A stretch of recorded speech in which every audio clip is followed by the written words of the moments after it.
A little story about the Mozart that we're going to play. First of all, Mozart first heard the clarinets when he was on a trip headed to Paris. He stopped in Mannheim, Germany, and that was the first place that in Germany at that time that had clarinets in an orchestra.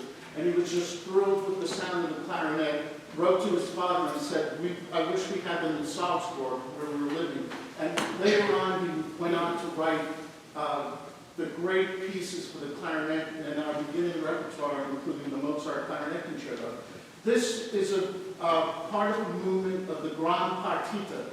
Partita was a piece of music that was meant to be played outside. Musicologists believe that he wrote this as a wedding present for his wife and that he hired musicians to play outside their room while they were on their honeymoon.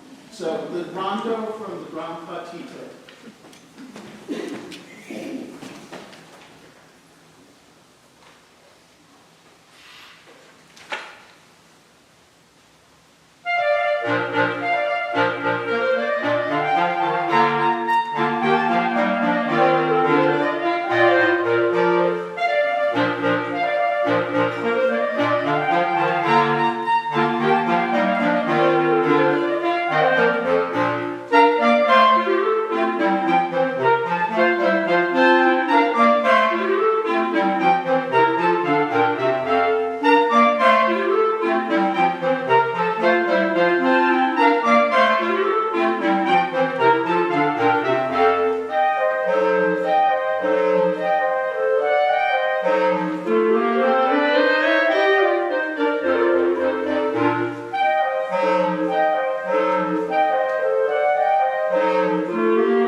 Was a jazz saxophone player. He moved out to the West Coast and was very active in playing on movie scores. And he just wanted to see if he could write a fugue. And now that you all know what a fugue is, you'll be able to follow this very easily.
tunes are written by Jacob Gershon, who was really, really George Gershon. And the first piece, Liza, was previewed in Boston when Ruby Keeler was only 19 years old when she was on the stage singing this. And her husband happened to be in the audience, and he joined in singing along with her. And he was her husband, and he was 42 years old. And you know who he was, right? Oh, Al Jolson. So that's the first piece we'll do. The second one is Lady Be Good. It was written probably around 1920. The name of the tune is Oh Lady Be Good, but the musical was simply Lady Be Good. But two versions. And this is the 100th anniversary of Rhapsody in Blue, premiered in 1924.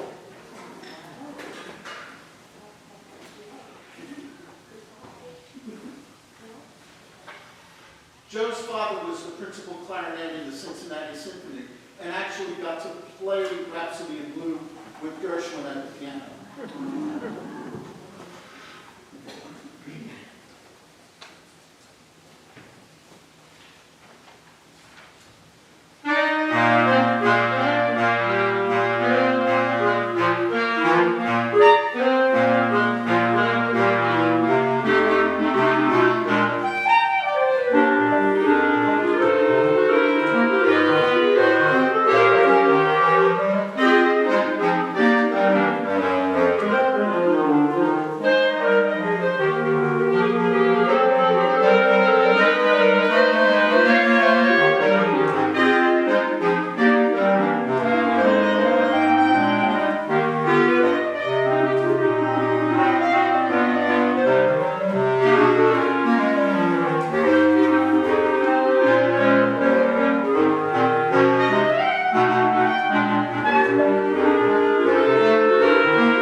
certainly get an urge to go get some pink insulation, there is a Home Depot. I'd like to add just a little background on this piece. Have you ever seen the movie Pink Panther? Yes. It has something to do with the Pink Panther, right? You know what it is? It's a diamond. It's a little flaw in the diamond that looks like a Pink Panther.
Just so happens, and this was arranged by our bass clarinetist, Centenaro, and you'll recognize it. It's a theme from a TV show.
I'd hate to give that spot to a dry cleaner. I am ending with a piece That's kind of low-key, but back to Bach, and it translates to now the duteous day is over. So I thought that was kind of a nice way to end a Sunday. So it's very short, and then please you can go right through that door and into Fellowship Hall and join with us and speak with the musicians. Thanks.